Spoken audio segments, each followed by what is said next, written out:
Jocks did not like the Cathar. Nobody on Station 7 did. The Cathar were tall, thin aliens with skin like gray stone and eyes like black glass. They owned the station. They made the rules. And their main rule was simple. Humans were at the bottom. Jax was a mechanic. He fixed the air scrubbers and the waste systems. He was a simple man.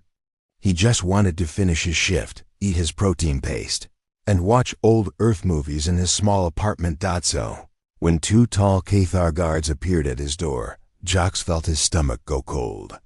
"Jocks human. Identification 449B, you will come," one of them said. Its voice was like rocks grinding together. It was not a request. Jocks wiped his greasy hands on a rag. What is this about?" "I paid my docking fees." The guards just stared. They did not answer.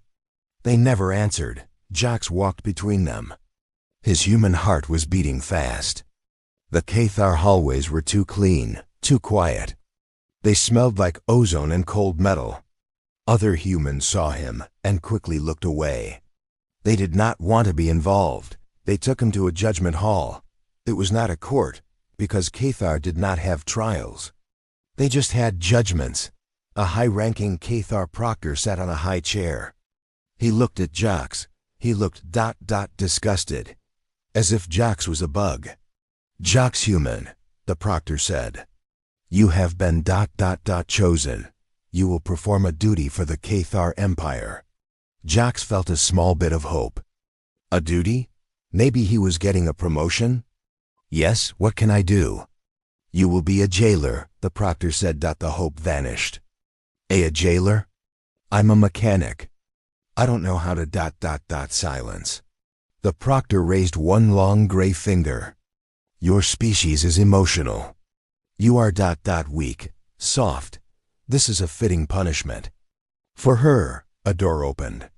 Two guards pushed a small alien woman into the room. She was tiny, maybe only 5 feet tall. She was covered in a thick, dark veil. She was a Xylian. Jocks knew of them. They were quiet, shy, and kept to themselves. This one was shaking. He could hear her making a small, sad sound. "This is Xylian 7, the proctor said. "Her mate, her husband, has died, but she has brought shame to his memory. She cried in public. She showed emotion. This is a great crime." Jocks could not believe what he was hearing. "You're punishing her for being sad?" The proctor's black eyes were cold.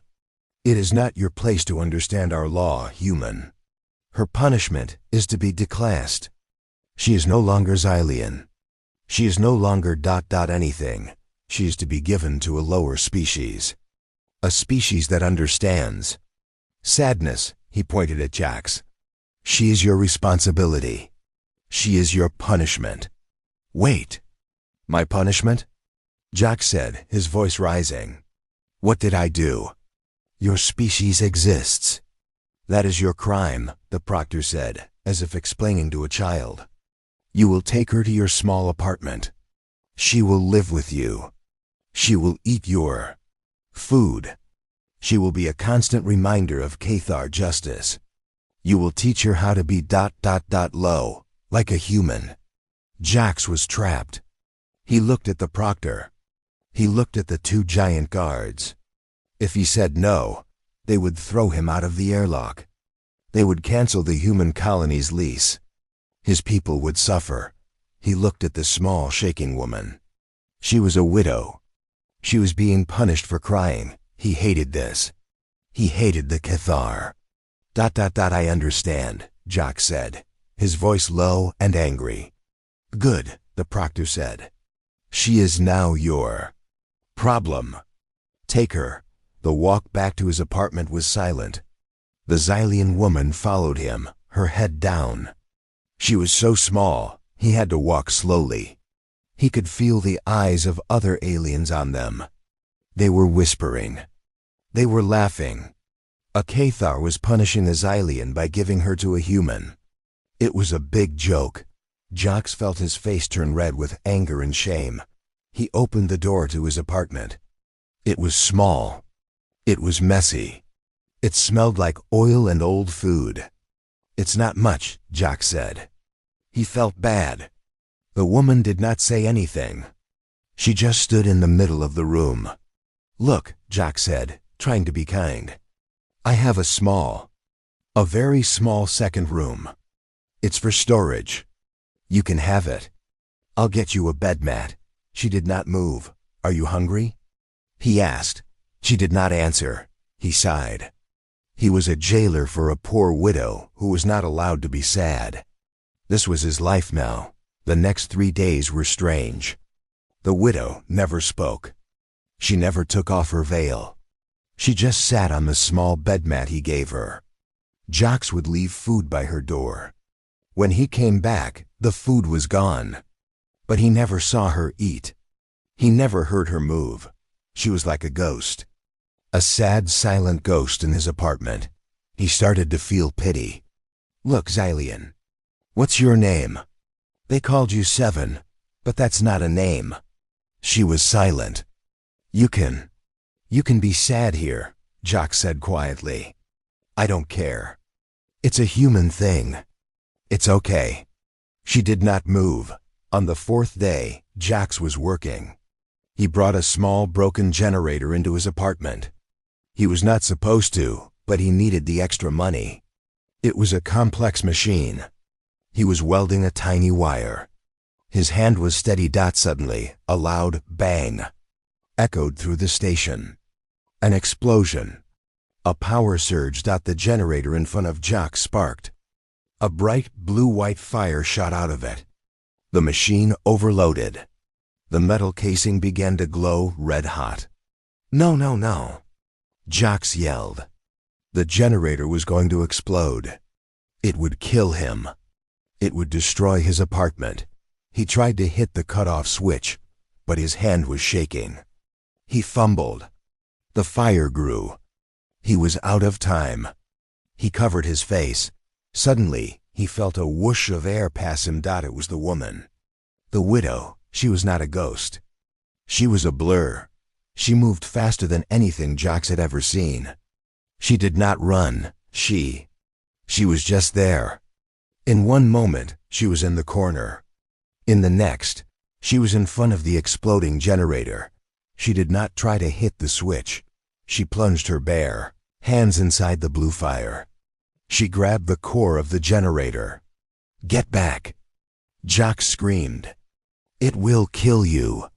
He heard a high-pitched scree sound. The blue fire turned red, then yellow, then it was gone. The generator just died. The room was silent. Smoke filled the air. Jacques was breathing hard. He was alive. He looked at the widow. She was still standing over the generator. Her back was to him. Are you okay?" Jacques asked, his voice shaking. "Your hands." The woman stood up, very slowly. She turned around. And Jacques stopped breathing. The veil. It was gone. It had burned away. Her face. It was not the face of a shy, sad widow. Her skin was pale blue, marked with dark blue tattoos. Her eyes were not soft. They were bright gold. And they were furious. She looked at her hands. They were burned. The skin was black and red. But as Jacques watched, the black skin flaked away. New, clean, pale blue skin was growing underneath. It was healing. Right in front of his eyes. What? Are you?" Jacques whispered, backing away until he hit the wall. The woman looked at him. Her eyes were like a predator's. The sad, broken widow was gone. "My crime was not crying," she said. Her voice was not a whisper. It was a low, powerful growl. "My identity is not a widow." She flexed her new, perfect hands. "I am Commander Lyra of the Imperial Guard. My mate is not dead. He is a traitor. And I was sent to execute him." Jacques' legs felt like water. "Ah, an Imperial Guard here?" Lyra looked around the small, messy apartment. A slow, dangerous smile spread across her face. "Yes," she said. "The Cathar are fools. They thought they were punishing me. They thought they were giving me to a soft, useless human." She took a step toward Jocks. He was terrified. "They did not punish me," she said, her golden eyes locking onto his. "They gave me the perfect cover. They gave me ... you. And you, human, are going to help me finish my mission."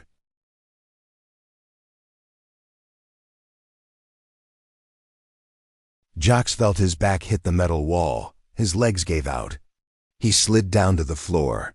His apartment, his messy, safe home, suddenly felt like a cage with a tiger. Commander Lyra watched him. Her golden eyes were not human. They were cold, analytical. She was calculating. "Get up, human," she said. Her voice was sharp. I'm a mechanic," Jocks stammered. "I fix pipes. I don't help Imperial guards. Execute people." Lyra moved. She was a blue-skinned blur. In 1 second, she was across the room. She grabbed the front of Jocks's greasy jumpsuit and lifted him off the floor. His feet dangled in the air. She was impossibly strong. "You will listen," she hissed. Her face was inches from his. "My mate, Kalen, is not just a traitor. He is a fool.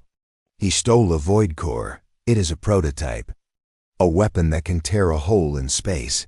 He brought it here, to this station." She let him drop. Jocks fell in a heap, coughing. "Kalen is my former partner," she continued, pacing the small room. She moved like a predator. "He thinks he can sell the void core to the Cathar. He thinks they will protect him, but the Cathar are not his friends. And my people, my empire, will not let that core fall into their hands. They sent me to retrieve it, or destroy it. And him?" Jocks whispered. "His sentence is death." "That is my job," Lyra said, as if she was talking about fixing a machine. "So why me?" Jocks asked, his voice shaking. "Why tell me?" "You're going to kill me now, aren't you?" Lyra almost laughed. It was a cold, sharp sound. "Kill you? Human, you are more valuable to me alive than you know. The Cathar think they punished me. They think I am a broken, sad widow. They put me here, in the human sector, because no one important ever comes here. They are watching me, but not closely. They expect me to cry and waste away." She pointed at him. "But they also gave me, you, a human. Someone beneath their notice, a mechanic. Someone who has access to the entire station, the vents, the power conduits, the waste tunnels, the places a man like Kalen would hide." Jocks's blood went cold. He was not her assistant. He was her map. "I can't," Jocks said. "If the Cathar catch me, they will kill me. They will wipe out my colony. I can't risk it." Lyra knelt in front of him. Her golden eyes were terrifying. "They will kill your colony anyway. If Kalen sells that core to the Cathar, do you think they will let any witnesses live? They will decommission this entire station. Your people will be the first to die." She tapped his chest with one blue finger. "With me, you have a chance, a small one. But it is a chance, without me. You are already dead." Jocks looked at this impossible woman. She was a killer. She was an alien warrior, and she was right. He was trapped. "What do you need?" Jocks said. His voice was barely a whisper. A new kind of smile crossed her face. A professional smile. "Good. That is the first smart thing you have said." She stood up. "First, we maintain the cover. I am Xylian 7. I am the poor, sad widow. You are my human jailer. We must play the part." There was a loud knock on the door. "Cathar Patrol, open." Jocks's heart stopped. Lyra's entire body changed. In an instant, the warrior was gone. Her shoulders slumped. Her eyes lost their fire. She seemed to shrink. She pulled the burned rags of her veil over her face and hurried to the dark corner of the apartment. She sat on the bed mat and began to make the same small, sad sound he had heard at the judgment hall. JX was amazed. She was a perfect actress. Human 449B, open now. Jax forced his legs to work. He stumbled to the door and opened it. 2 Cathar guards stood there. Their black glass eyes looked past him, into the room. They saw the messy apartment. They saw the small veiled widow crying in the corner. Your guest, the guard said, is loud. Her sadness is leaking. Keep her quiet. I will, Jax stammered. She just misses her mate. The guards looked at him with disgust. Like we said, a duty for a human. Pathetic. They turned and walked away. Jax closed the door. He leaned against it, his body shaking. Lyra stood up. The commander was back. The veil dropped to the floor. You see, she said. They see what they want to see. They see a sad widow and a pathetic human. They are blind. We will use that. She walked to his small computer terminal. I need to find Kalen. He is military. He is trained. He will be hiding somewhere with power, water, and an escape route. Where would you go, mechanic? Jax thought for a moment, his mind racing. The old sublevels, level 9, it's abandoned. But the primary power lines and the main waste system run right through it. A man could live down there for months. No one ever goes there. Good, Lyra said. Now, I need to see the station security grid. I need to know where the Cathar patrols are. Can you access it? From here? No, Jax said. But, from the Sector 4 maintenance hub, maybe. I have a master access code. For, fixing things. Take me there, Lyra said. Now, we can't just walk out, Jax said. They are watching. You are the widow. You're not allowed to leave. Lyra pointed to a large vent cover on the wall. We are not walking. Jax's eyes went wide. The vents? I can't fit in there. They're too small for me. Lyra smiled. They are not too small for me. But you, mechanic, are not coming. You will stay here. You will be my alibi. You will open the vent, and you will give me your data pad. Jax handed her his old, greasy data pad. She plugged a small silver wire from her wrist into the pad. Her golden eyes half closed. She was downloading something. I have linked my biomonitor to your pad, she said. You will see what I see. You will be my guide. Now, open the vent. And if anyone knocks, you know what to do. Be the pathetic human jailer. Jax nodded. His hands were shaking, but he did not feel weak anymore. He felt terrified, but he also felt alive. He opened the vent cover. Lyra gave him one last look. Do not fail me, Jax human, she said. And then, like a blue shadow, she slipped into the darkness of the vents, leaving him alone in the room, holding a data pad that was now his only connection to the most dangerous woman he had ever met. Jax's apartment was silent, but his world was screaming. He stared at the small, greasy data pad. The screen was a blur of dark, shifting shapes. He could hear Lyra's breathing, quick and controlled. He could hear the metallic scrape sound of her body moving through the narrow station vents. He was the guide. He was her eyes and ears for the station he knew better than his own skin. Okay, Jax whispered, his eyes on his own terminal, looking at the station schematics. Go left. There should be a T-junction. Yes, that one. Go down. That shaft runs along the old power grid. It will take you straight to level 9. Report, Lyra's voice came from the pad. It was flat and had no emotion. There is a sound ahead. Jax's blood went cold. He zoomed in on the schematic. Wait, stop moving. Now, why? It's a scrubber drone, Jax whispered. An automated cleaning unit. It's in the main shaft ahead of you. It's on its cycle. If it senses you, it will sterilize the tunnel. It will fry you, Lyra. It doesn't care what you are. It just cleans. There was silence from the pad. I cannot go back, Lyra said. There is no time. Find another way. There is no other way. Jack said, his hands shaking. He looked at the schematics, his mind racing. He was a mechanic. He knew these machines. Wait. Okay. The scrubber is on a timer. It's on a 5-minute cycle. It will pass, then it will reverse. But there's a pressure plate. If you put too much weight on the tunnel floor, the scrubber will stop and activate its cycle. How much time? Lyra asked. She was completely calm. Jax watched his terminal. It's passing ... now. You have 30 seconds. 30 seconds to get past its sensor range. Can you move that fast? And you cannot touch the floor. The datapad screen in his hand became a wild blur. Jax heard no scraping. He heard only a series of fast, soft thump, thump, thump sounds. She was not crawling. She was bracing herself against the walls of the tunnel and pushing herself forward. She was moving incredibly fast, then silence. Lyra? Jax whispered, Lyra. A moment later, her voice came back, breathing a little harder. Report. Where next? Jax let out a breath he did not know he was holding. He had just helped an alien super soldier escape a killer robot. He was just a mechanic. You're almost there, he said, his voice stronger.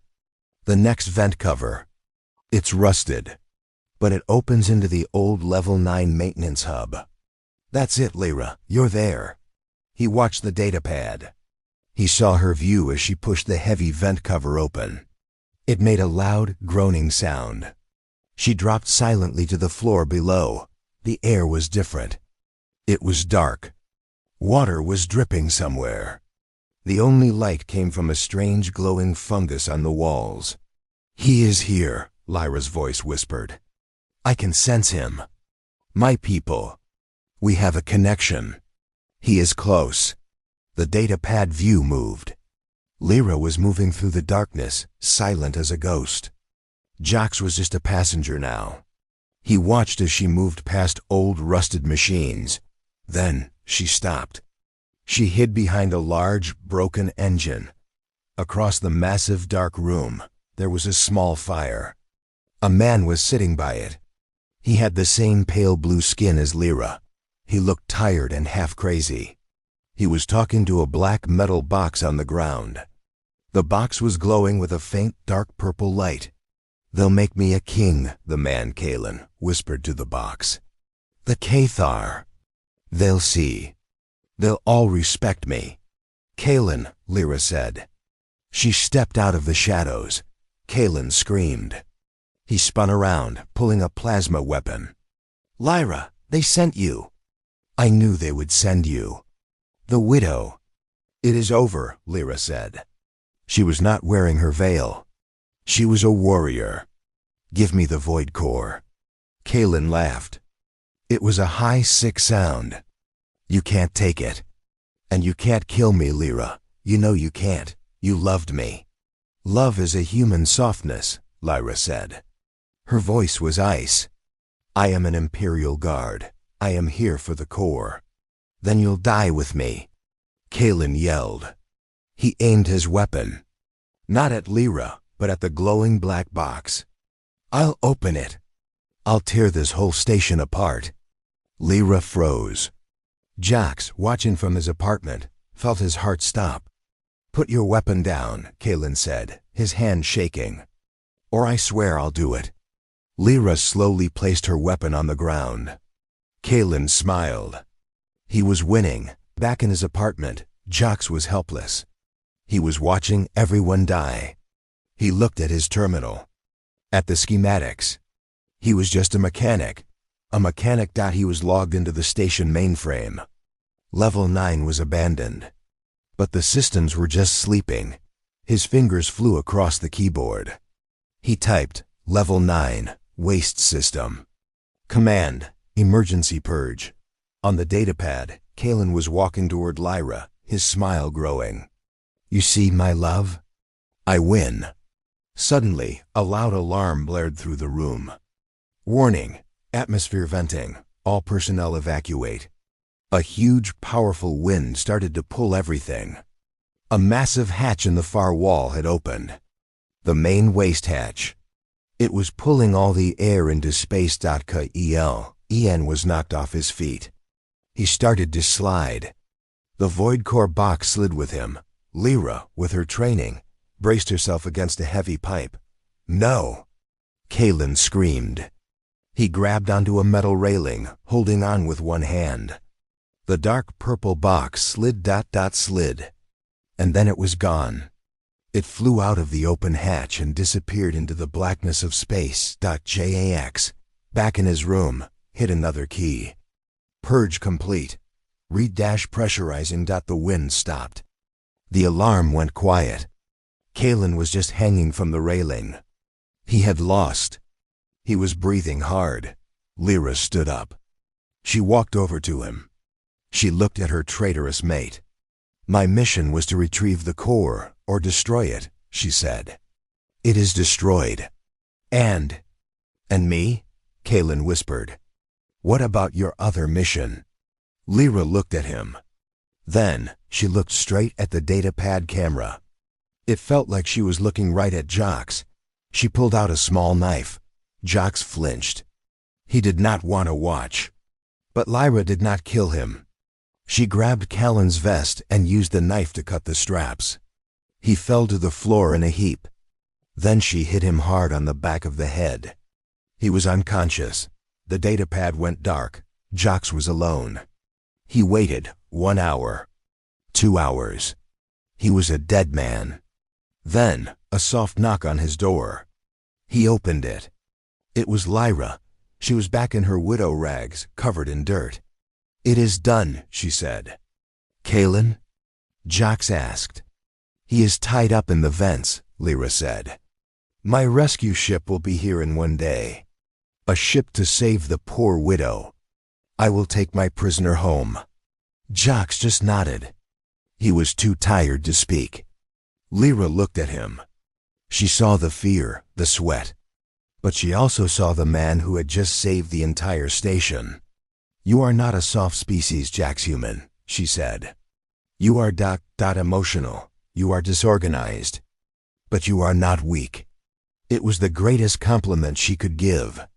She looked around the messy apartment. I must play the part. 1 more day. Jox nodded. Right, the poor widow. He walked to his small kitchen. His hands were shaking. He pulled out a protein paste packet. Well, Jox said, his voice almost normal. Are you hungry? Lyra, the Imperial commander, watched him. And for the first time, her golden eyes were not cold. Yes, mechanic, she said. I am.